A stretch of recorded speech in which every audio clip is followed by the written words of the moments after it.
അസ്സലാമു അലൈക്കും വറഹ്മത്തുള്ളാഹി വബറകാതുഹു. അൽഹംദുലില്ലാഹി വസ്സലാത്തു വസ്സലാമു അലാ റസൂലില്ലാഹി വഅലാ ആലിഹി വസഹ്ബിഹി അൽ ഫായിസീന ബിറിളല്ലാഹി അമ്മാ ബഅദ്. സഹോദരങ്ങളെ, മുആവിയ ഇസ്ലാമിൽ വരുത്തിയ മാറ്റങ്ങൾ അല്ലെങ്കിൽ വെട്ടിത്തിരുത്തലുകൾ അല്ലെങ്കിൽ മുആവിയയുടെ ഇസ്ലാം, ഇതൊക്കെയാണ് മുസ്തഫയുടെ സ്ഥിരം പല്ലവികൾ. മുആവിയയോടുള്ള വിരോധം അത് പറഞ്ഞു തീർക്കുക, കഴുതക്കാമം കരഞ്ഞു തീർക്കുക എന്ന് പറയുന്നുണ്ട്. എന്നതുപോലെ മുആവിയയോടുള്ള വിരോധം പറഞ്ഞു തീർക്കുക എന്നുള്ളതാണ് ഇപ്പോൾ മുസ്തഫയുടെ സ്ഥിരം ജോലി. അതിൻ്റെ ഭാഗമായിട്ടാണ് അദ്ദേഹം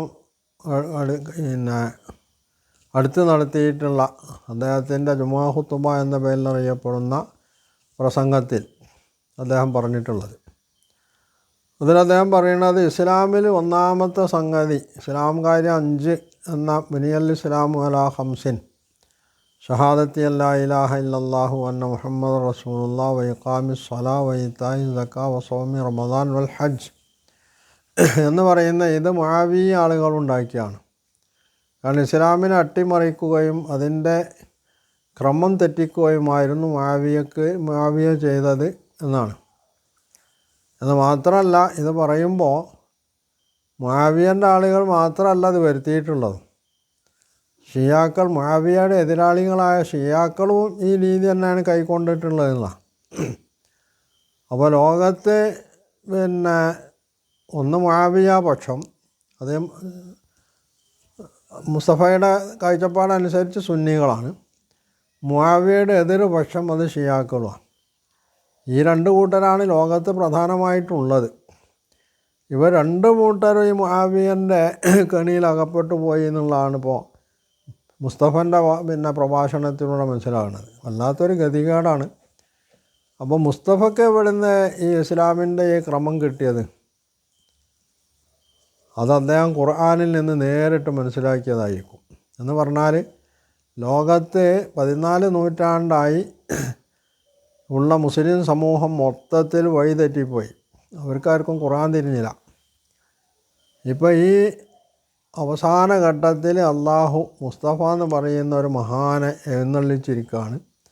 വിശുദ്ധ ഖുർആനിൻ്റെ ഇസ്ലാമിൻ്റെ യഥാർത്ഥത്തിലുള്ള ക്രമീകരണം എന്താണ് എന്ന് ലോകത്തെ പഠിപ്പിക്കാൻ അതാണ് അദ്ദേഹം പഠിപ്പിച്ചുകൊണ്ടിരിക്കുന്നത് എന്നതാണല്ലോ അദ്ദേഹം പറയാതെ പറഞ്ഞുകൊണ്ടിരിക്കുന്നത്. മൂപ്പര് നബി സല്ലല്ലാഹു അലൈഹി വസല്ലമയുടെ ഇസ്ലാം തരയണ പണിയിലാണ്. അത് കിട്ടുമല്ലാന്ന് മൂപ്പർക്ക് ഉറപ്പുമില്ല. നേരത്തെ ഒരു എപ്പിസോഡിൽ പറഞ്ഞിട്ടുണ്ട്. അപ്പോൾ ഇവിടെ ഇസ്ലാമിൻ്റെ ഒന്നാമത്തെ മുൻഗണന, ഒന്നാമത്തെ കാര്യം വരേണ്ടിയിരുന്നത് എന്താണ് എന്നാണ് മുസ്തഫ പറയുന്നത്. അത് ആദ്യമായിട്ട് നബി സല്ലല്ലാഹു അലൈഹി വസല്ലമയ്ക്ക് ഇറങ്ങിയിട്ടുള്ള വഹി ഇഖ്റ ബിസ്മി റബ്ബിക്കല്ലദീ ഖലഖ് എന്നുള്ള ആയത്താണ്. അപ്പോൾ വായിക്കുക എന്നതാണ് ഇസ്ലാമിൻ്റെ ഒന്നാമത്തെ കാര്യമാവേണ്ടത്. അല്ലാതെ ഷഹാദത്ത്, കലിമത്തു ഷഹാദ, അശ്ഹദു ലാ ഇലാഹ ഇല്ലല്ലാഹു അന്ന മുഹമ്മദ് റസൂലുള്ളാഹി എന്നുള്ളതാവാൻ പാടില്ല. 2ാം കാര്യം നമസ്കാരം, 3ാം കാര്യം സക്കാത്ത്, 4 നോമ്പ്, 5 ഹജ്ജ്, ഇങ്ങനൊന്നും ആവാൻ പാടില്ല. ഒന്നാമത്തെ കാര്യം ഇഖ്റ, വായിക്കുക എന്നുള്ളതാവണം.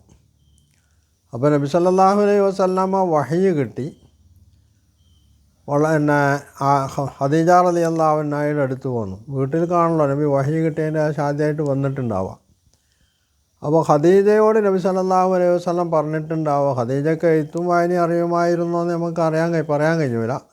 ചിലപ്പോൾ അറിയുമായിരുന്നിരിക്കാം. ചരിത്രത്തിൽ വ്യക്തമായിട്ട് അതിനെ സംബന്ധിച്ച് അറിയും അല്ലെങ്കിൽ അറിയില്ല എന്നൊന്നുമില്ല. അവരൊരു വർത്തക പ്രമുഖയായിരുന്നു, കച്ചവടക്കാരിയായിരുന്നു. കച്ചവടക്കാരിയാണ് എന്ന് വെച്ചിട്ട് എഴുത്തും വായന അറിയണമെന്നൊന്നുമില്ല. അറിയാൻ ശ്രമിച്ചിട്ടുണ്ടാവാം, പഠിച്ചിട്ടുണ്ടാവാം, നമ്മൾ നിഷേധിക്കണമില്ല. പക്ഷേ നബി സല്ലല്ലാഹു അലൈഹി വസല്ലമ വന്ന് ഖദീജ റളിയല്ലാഹു അൻഹയോട് ആദ്യമായിട്ട് പറഞ്ഞിട്ടുണ്ടാവുക, ഖദീജ, എനിക്ക് എഴുത്തും വായന അറിയില്ലെങ്കിൽ എഴുത്തും വായനയും പഠിക്കണം എന്നായിരിക്കും. അതുപോലെ അബൂബക്കർ സിദ്ദീഖ് റളിയല്ലാഹു അൻഹുവിനോട് പകരനായിട്ടും പറഞ്ഞിട്ടുണ്ടാവുക. അതുപോലെ ആരൊക്കെ നബി സല്ലല്ലാഹു അലൈഹി വസല്ലമയുടെ 3 വർഷക്കാലത്ത് ആദ്യത്തെ 3 വർഷക്കാലത്തെ രഹസ്യ പ്രബോധനത്തിലൂടെ ഇസ്ലാമിലേക്ക് വന്നിട്ടുണ്ടോ അവരോടൊക്കെ നബി സല്ലല്ലാഹു അലൈഹി വസല്ലം ആദ്യം പറഞ്ഞിട്ടുണ്ടാവും, നിങ്ങൾ എഴുത്തും വായനയും പഠിക്കുക, നിങ്ങൾ അള്ളാഹുവിൻ്റെ ഏകത്വം അംഗീകരിക്കുക, ഞാൻ അള്ളാഹിൻ്റെ റസൂലാണെന്ന് അംഗീകരിക്കുകയൊന്നും ചെയ്യല്ല ആദ്യം വേണ്ടത്. അല്ലെങ്കിൽ അതവരോട് പറഞ്ഞിട്ട് പോലും ഉണ്ടാവില്ല. പിന്നെ സ്വകാര്യമായിട്ട് നബി സല്ലല്ലാഹു അലൈഹി വസല്ലം ഈ ഘട്ടത്തിൽ ചെയ്തിട്ടുണ്ടാവും. മക്കയിൽ പൊതുവിൽ മക്കക്കാർ എഴുത്തും വായനയും അറിയില്ലാന്നുള്ളൊരു ചരിത്ര വസ്തുതയാണ്. ചരിത്രത്തിലെവിടെയും മക്കയിൽ ഒരു പള്ളിക്കൂടം ഉണ്ടായിരുന്നതായിട്ട് രേഖപ്പെടുത്തപ്പെട്ടിട്ടില്ല. ഏതെങ്കിലും ആളുകൾ അവരുടെ മക്കൾക്ക് ചിലപ്പോൾ എഴുത്തും വായനയും പഠിപ്പിച്ചിട്ടുണ്ടാവാം, അല്ലെങ്കിൽ ചില ആളുകൾ പുറത്ത് പോയിട്ട് എഴുത്തും വായനയും പഠിച്ചിട്ടുണ്ടാവാം, വീടുകളിൽ അതിന് സൗകര്യമില്ലാത്തത് കൊണ്ട്. അത് മറ്റൊരു സംഗതിയാണ്. പൊതുവിൽ മക്കക്കാരെ സംബന്ധിച്ച് ഖുർആൻ പറഞ്ഞത് ഉമ്മിയ്യൂൻ എന്നാണ്. ഉമ്മിയ്യൂൻ എന്നതിന് 2 അർത്ഥമുണ്ട്. ഒന്ന് ഉമ്മിയ്യ് എന്ന് പറഞ്ഞിട്ടുണ്ടെങ്കിൽ മാതാവിലേക്ക് ചേർത്തുകൊണ്ട് പറയുന്നതാണ് ഉമ്മിയ്യ്. ഉമ്മയുമായി ബന്ധപ്പെട്ടവെന്നാണ് നേരെ അതിൻ്റെ അർത്ഥം. അറബി ഭാഷയിൽ ഉമ്മിയ്യത്ത് എന്ന് പറഞ്ഞിട്ടുണ്ടെങ്കിൽ ഉമ്മിയ്യത്ത് എന്ന് പറഞ്ഞാൽ നിരക്ഷരത ആണ്. ഇപ്പോൾ പോലും അറബികൾ അങ്ങനെയാണ് അത് ഉപയോഗിക്കാറുള്ളത്. പണ്ട് കാലത്ത് മാത്രമല്ല, ഇപ്പോഴും ഉമ്മിയ്യത്ത് പറഞ്ഞാൽ നിരക്ഷരത ആണ്. അപ്പോൾ നിരക്ഷരതാ നിർമ്മാർജ്ജനം അതുമായി ബന്ധപ്പെട്ട് ഇപ്പോഴും പ്രയോഗിക്കുന്ന പദം ഉമ്മിയ്യത്ത് തന്നെയാണ്. അപ്പോൾ ഉമ്മിയ്യ് പറഞ്ഞാൽ നിരക്ഷരനാണ്, ഉമ്മിയ്യത്ത് നിരക്ഷരതയാണ്. അപ്പോൾ മക്കയിൽ നബി സല്ലല്ലാഹു അലൈഹി വസല്ലം ഇസ്ലാമിക പ്രബോധനം നടത്തിയപ്പോൾ അള്ളാഹുവിനുള്ള വിശ്വാസവും നബി സല്ലല്ലാഹു അലൈഹി വസല്ലമയിലുള്ള വിശ്വാസവും ഒന്നും ആദ്യം പറഞ്ഞിട്ടുണ്ടാവില്ല. അത് പറയേണ്ടാവില്ലല്ലോ. നബിയുടെ പ്രബോധനം എന്ന് പറഞ്ഞാൽ അത് ഓരോ വേദക്കാരോടും അവരെ വേദത്തിലുള്ളതനുസരിച്ച് ജീവിക്കാൻ പറയാനുള്ളതാണ്. എന്നിട്ടും ഈ ഖുറൈശികൾ എന്ത് പോയത്തക്കാരായിരുന്നു അവർ.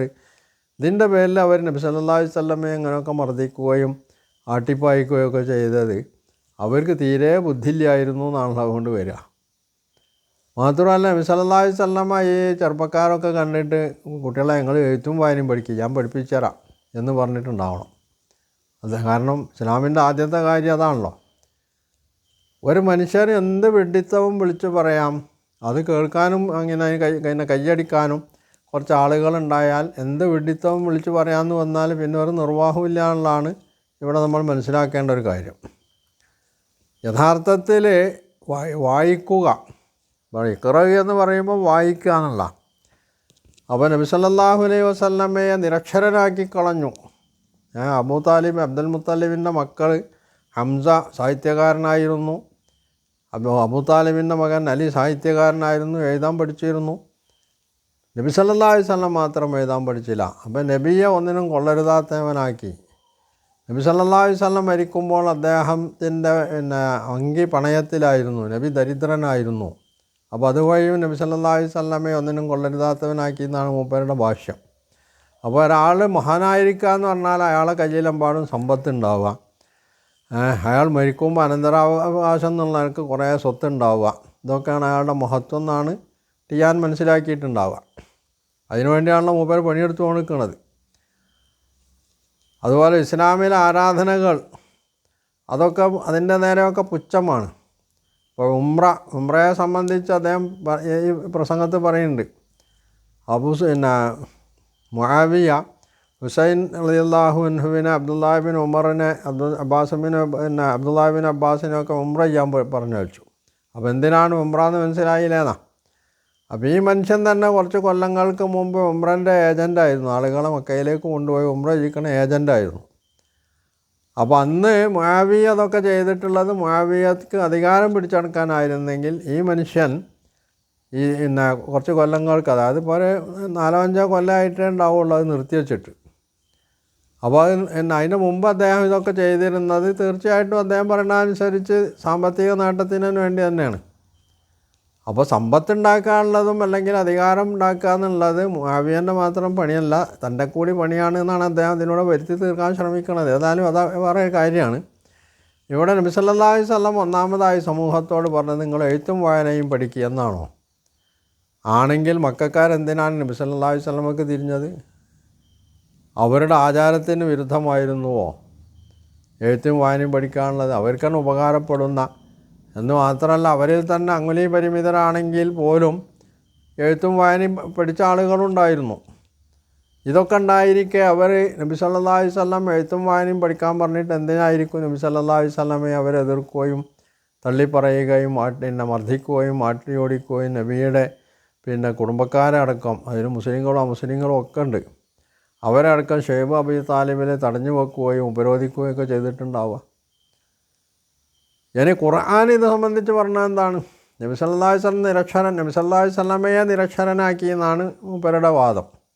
വിശുദ്ധ ഖുർആൻ ഇത് സംബന്ധിച്ച് സൂറത്ത് അൻകബൂത്തിൽ പറയുന്നത് എന്താ? മാ കുന്ത തദ്രി മൽ കിതാബു വലൽ ഈമാൻ, നിനക്ക് കിതാബ് എന്താണ് ഈമാൻ എന്താണെന്ന് അറിയുമായിരുന്നില്ല. കിതാബ് എന്താണെന്ന് അറിയുമായിരുന്നില്ല എന്നതിൻ്റെ അർത്ഥം എന്താ? നബി ഒരു കിതാബും കണ്ടിട്ടുമില്ല, നബി വായിച്ചിട്ടുമില്ല, വായിക്കാൻ പഠിച്ചിട്ടുമില്ല എന്നല്ലേ? അല്ലെങ്കിൽ ഏതോ കിതാബ് നബി വായിക്കാൻ പഠിച്ചിട്ടുണ്ടെങ്കിൽ ഏതോ കിതാബ്, ഏറ്റവും ചുരുങ്ങിയത് അറബികളുടെ കവിതകളെങ്കിലും നബി സല്ലല്ലാഹു അലൈഹി വസല്ലം എഴുത്തിലൂടെ വായിച്ചിട്ടുണ്ടാവണം. അപ്പോൾ വായിക്കുക എന്നതിൻ്റെ താല്പര്യം കേവലം എഴുത്തറിയുക എന്നിട്ട് പുസ്തകത്തിൽ നോക്കി വായിക്കുക എന്ന് ആരാണ് ഇയാളോട് പറഞ്ഞിട്ടുള്ളത്? അങ്ങനെയാണോ വായന? വായനക്ക് എന്തൊക്കെ മാനങ്ങളുണ്ട്. ഇവിടെ ഇഖ്റ ബിസ്മി റബ്ബിക എന്നല്ലാതെ ഇഖ്റ ഫിൽ കിതാബ്, നീ പുസ്തകത്തിൽ നോക്കി വായിക്കണമെന്ന് ഇവിടെ എവിടെയും പറഞ്ഞിട്ടില്ല. മാത്രമല്ല വിശുദ്ധ ഖുർആൻ പിന്നെ പറഞ്ഞത് എന്താണ്? സൂറത്ത് അൻകബൂത്തിൽ വലാ തഖുത്തുഹു ബിയമീനിക, നിൻ്റെ വലത് കൈ കൊണ്ട്. സാധാരണ ആളുകൾ വലത്തെ കൈ കൊണ്ടാണ് എഴുതാറ്, അപൂർവം ചില ആളുകൾ ഇടത്തെ കൈ കൊണ്ട് എഴുതുന്നുണ്ട്. അതുകൊണ്ട് കൂടുതൽ സമൂഹത്തിൽ സാമാന്യമായിട്ടുള്ള സംഗതിയാണ് എപ്പോഴും മുഴച്ച് നിൽക്കുക. അതുകൊണ്ടാണ് ഖുർആൻ ബി യമീനിക, നിൻ്റെ വലത് കൈ കൊണ്ട് എന്ന് പറഞ്ഞത്. നീ എഴുതാറുണ്ടായിരുന്നില്ല എന്നാ.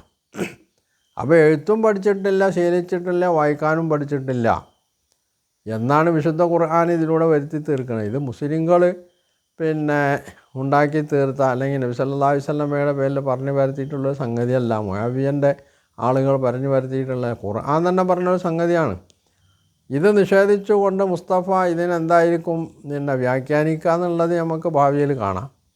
പക്ഷേ അറബി ഭാഷയിൽ നേർക്കുനേരെ ഇതിൻ്റെ അർത്ഥം എന്താ പറഞ്ഞാൽ മാ കുന്ത തദ്രി മൽ കിതാബു വലൽ ഈമാൻ, നിനക്ക് ഈമാനും കിതാബും അറിയുമായിരുന്നില്ല. മാ കുന്ത തഖുത്തുഹു ബിയമീനിക, എൻ്റെ വലത്തെ കൈകൊണ്ട് എഴുതാറുണ്ടായിരുന്നില്ല പറഞ്ഞാൽ നബിക്ക് എഴുതാനും വായിക്കാനും അറിഞ്ഞിരുന്നില്ല എന്നുള്ളതാണ്. ഇത് ഖുർആൻ അവതരിച്ചതിൻ്റെ ശേഷവും അങ്ങനെ തന്നെയാണെന്നാണ് വിശുദ്ധ ഖുർആനിലൂടെ തെളിയിക്കുന്നത്. ഈ കാലഘട്ടത്തിൽ നബി സല്ലല്ലാഹു അലൈഹി വസല്ലം വായന എഴുതാനും വായിക്കാനും പഠിച്ചിട്ടൊന്നുമില്ല. അപ്പോൾ ഇവിടെ മുആവിയ അല്ല അട്ടിമറി നടത്തിയിട്ടുള്ളത്, മുസ്തഫ അട്ടിമറി നടത്താൻ ശ്രമിക്കുകയാണെന്നുള്ളതാണ് വസ്തുത. പിന്നെ ഉമ്മിയൂൻ എന്നതിന് മറ്റൊരു അർത്ഥമുള്ളത് വേദം കിട്ടാത്ത ആളുകൾ, അങ്ങനെയൊരു അർത്ഥമുണ്ട്. ഈ രണ്ടർത്ഥവും ഒരു വാക്കിന് രണ്ടർത്ഥം ഉണ്ടെങ്കിൽ ആ രണ്ടർത്ഥവും ഒരേ സമയം രണ്ടർത്ഥത്തിലും ആ വാക്ക് ഉപയോഗിക്കാം. ആ രണ്ടർത്ഥത്തിലും നബി സല്ലല്ലാഹു അലൈഹി വസല്ലം നേരത്തെ കിതാബ് കിട്ടിയിട്ടുള്ള ആളെല്ലാം മക്കക്കാർ, അവർക്ക് നേരത്തെ ഒരു ദൈവിക ഗ്രന്ഥം കിട്ടിയിട്ടില്ല. അവരിൽ മഹാഭൂരിപക്ഷവും എഴുത്തറിയാത്ത ആളുകളുമായിരുന്നു എന്നുള്ളതാണ്. അങ്ങനെയുള്ളൊരു സമൂഹമാണ്, ആ സമൂഹത്തിലേക്കാണ് നബി സല്ലല്ലാഹു അലൈഹി വസല്ലമയെ നിയോഗിച്ചത്. അവരോട് നബി സല്ലല്ലാഹു അലൈഹി വസല്ലം ആദ്യം പറഞ്ഞത് എഴുത്തും വായനയും പഠിക്കാനല്ല, അവരോട് അള്ളാഹുവിൽ വിശ്വസിച്ച് അള്ളാഹിൻ്റെ ഏകത്വം അംഗീകരിച്ച് അവർ പൂജിച്ചുകൊണ്ടിരിക്കുന്ന വിഗ്രഹങ്ങൾ ഒഴിവാക്കി പൂർണ്ണമായിട്ട് അള്ളാഹുവിന് വിധേയപ്പെടാനാണെന്നാണ് ഖുർആൻ പഠിപ്പിക്കുന്നത്. അത് തന്നെയാണ് ഹദീസും പഠിപ്പിച്ചിട്ടുള്ളൂ. അല്ലാതെ ഈ ഹദീസുകളൊന്നും മുആവിയൻ്റെ ആളുകൾ കെട്ടുണ്ടാക്കിയൊന്നുമല്ല, നബി സല്ലല്ലാഹു അലൈഹി വസല്ലമയിൽ നിന്ന് സഹാബിമാർ ഉദ്ധരിച്ചിട്ടുള്ള സംഗതികളാണ്. മറ്റതൊക്കെ മുസ്തഫൻ്റെ വിടുവായത്വം മാത്രമാണ് എന്നതാണ് വസ്തുത.